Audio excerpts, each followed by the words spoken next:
galera do Fractal, tudo bem com vocês? Eu sou o professor Matheus Freitas, sou um dos professores de Biologia aqui do Fractal e hoje eu tenho uma super dica para a galerinha do segundo ano. Bom, nossa primeira provinha do ano, né? Primeira provinha do primeiro trimestre.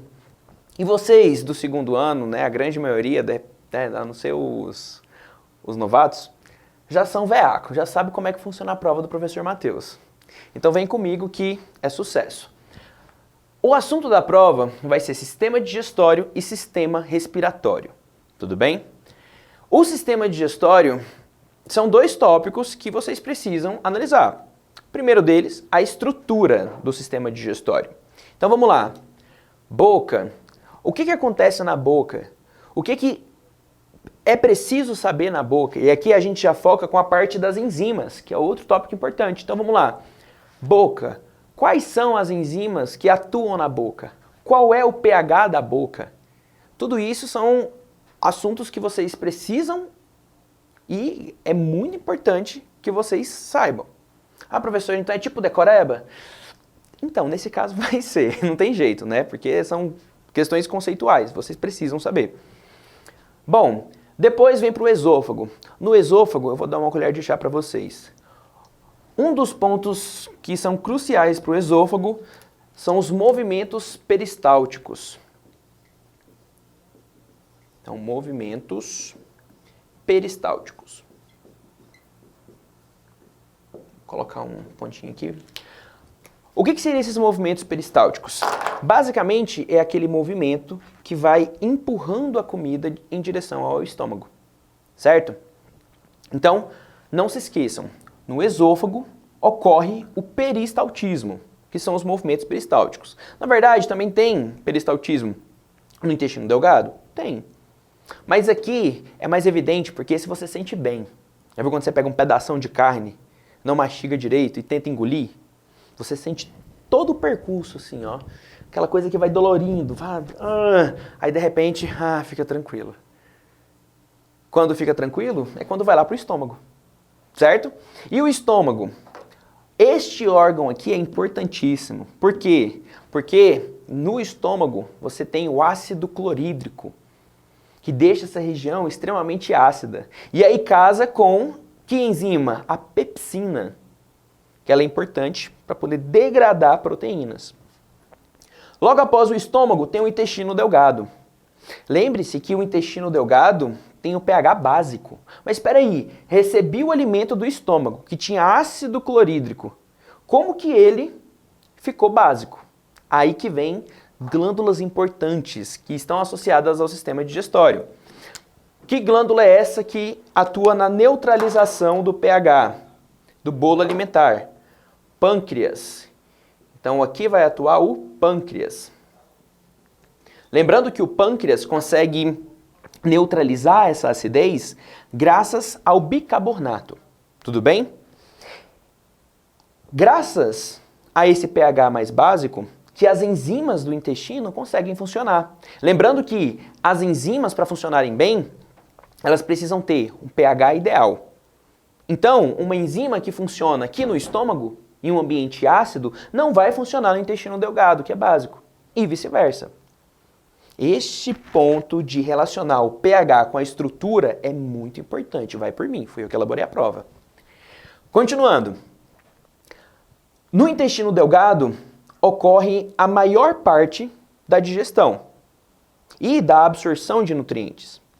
Aqui, vocês têm que lembrar das vilosidades.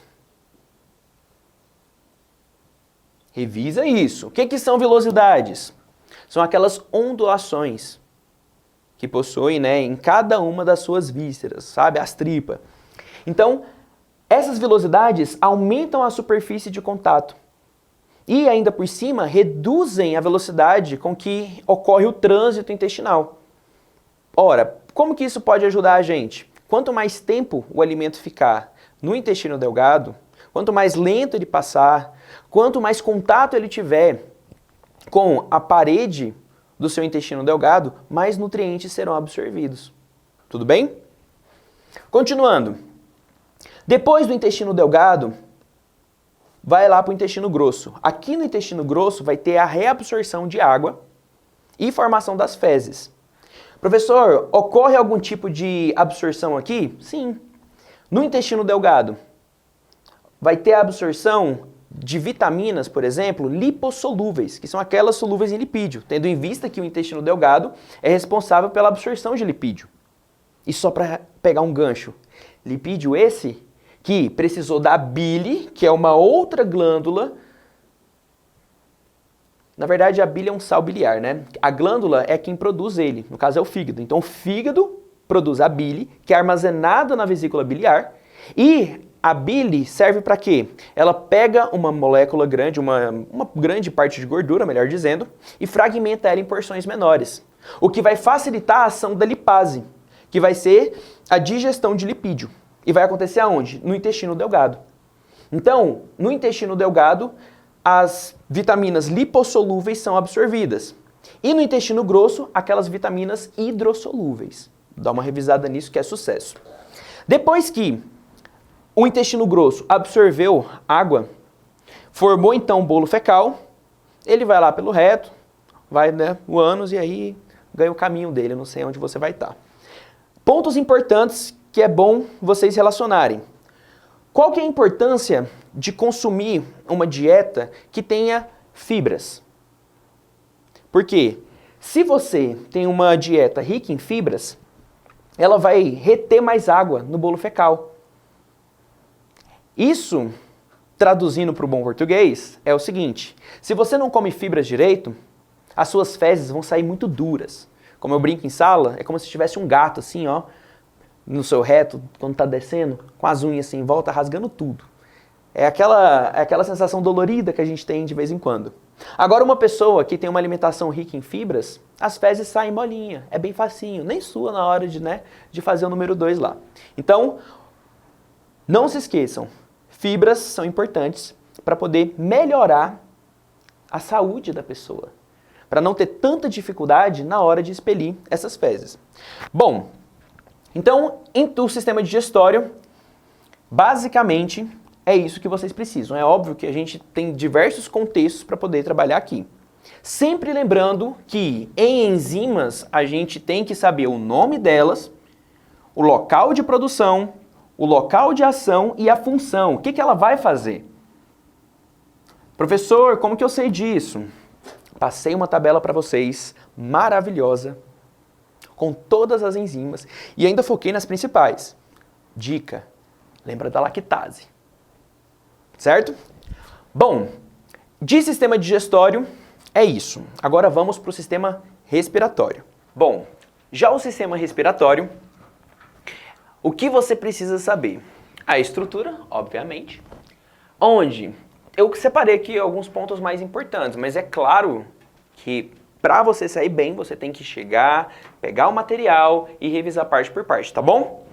Vamos lá, cavidade nasal. Para que serve esse negócio? Lembra? Ele umidifica o ar, porque ali dentro você tem um muco, lembra? Então esse muco, ele vai umidificar o ar e além disso, ele ainda vai funcionar como um filtro. Vai pegar aquelas partículas de poeira, algum micro-organismo que está ali, filtrar ele e impedir que vá para o seu pulmão. A traqueia é essa estrutura cartilaginosa. Por que tem que ter cartilagem? Imagina só, se a gente fosse inspirar e não tivesse essa cartilagem, fechava e você, né, ia sufocar. Ou então, quando você deitasse, o peso do seu corpo poderia fechar a sua traqueia. Então, esse tubo traqueal, ele tem esses anéis cartilaginosos justamente para poder impedir que isso aconteça. Logo após, nós vamos ter os brônquios. Lembrando que os brônquios e os bronquíolos e os alvéolos pulmonares já fazem parte do que nós chamamos de pulmão, tá bom? Então, não se esqueçam que essas três estruturas aqui fazem parte do pulmão. Bom, os brônquios são ramificações da traqueia que vão se ramificar novamente e formar os bronquíolos. No final de cada bronquíolo, nós vamos ter os alvéolos pulmonares. Lembrando que esses alvéolos pulmonares são os responsáveis pela troca gasosa, a famosa hematose. Então, abaixo, em volta, melhor dizendo, de todo o alvéolo pulmonar, nós vamos ter os capilares. Capilares esses que vão entregar o gás carbônico para o interior do alvéolo e vão captar o oxigênio, assim fazendo a nossa troca gasosa. Essa é a estrutura básica, certo? É óbvio que vocês vão lá, vão ler de novo, vão pegar o material que eu forneci para vocês e vão estudar parte por parte bem bonitinho, tá bom? Agora, eu separei alguns pontos importantes, que são aquelas famosas historinhas, que vocês sabem como é que é. Doenças respiratórias. Professor, eu tenho que saber as doenças? É claro que vocês têm que saber. Quais são as principais doenças? Vamos lá. É importante que vocês saibam. Enfisema pulmonar. Sabe por quê? Porque eu posso até relacionar com tabagismo. Posso até relacionar com cigarro. Ah, mas cigarro não, né? Cigarro é coisa de velho. Com o vape mesmo. Com o narguilé. E vocês sabem muito bem que vocês viram minha aula. As estratégias de troca gasosa. Como assim, professor? Qual é o tipo de troca gasosa realizado por um peixe? Opa, ele usa as brânquias para isso. Ah, como que é a troca gasosa realizada pela minhoca? Aí vai ser um tipo de respiração cutânea, vai ser pela pele. O nosso tipo é a pulmonar. É importante que vocês saibam cada um desses tipos, certo? Bom, por fim, mas não menos importante, acidose e alcalose. Isso eu mostrei para vocês incansavelmente na sala de aula. Acidose, quando o pH do seu sangue está diminuindo. Por quê? Porque tem muito carbono ali, tem muito gás carbônico. O que seu corpo faz quando está em acidose? Você hiperventila para eliminar esse excesso de gás carbônico. Já a alcalose é o contrário.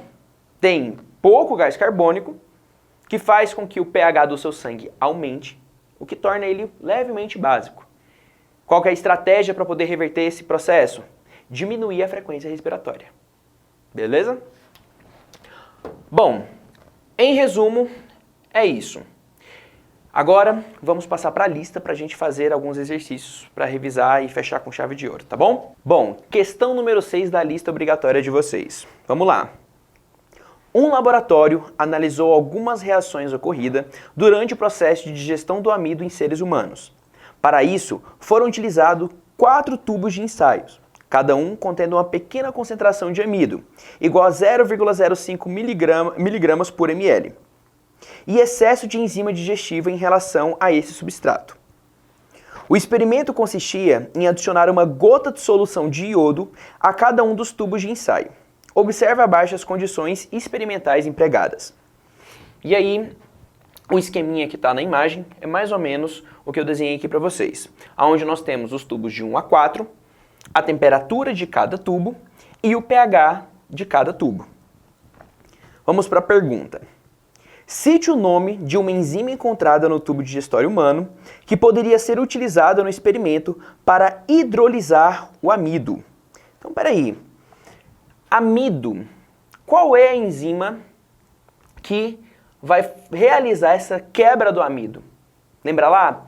Amilase salivar pode ser? Pode ser. Então, muito bem. Supondo que nós estejamos falando da amilase salivar. Então, vamos lá. Ou então pitialina. Aqui, ó. Amilase salivar. Poderia ser uma amilase pancreática também? Poderia. Mas vamos lá. Amilase salivar. Qual que é o pH de ação dela? Um pH neutro, certo? Por volta de neutro, que é o pH da boca. Então, de acordo com o pH, ela poderia fazer a digestão tanto nos tubos 1, 2, 3, só não no 4, porque o pH é um pH 3.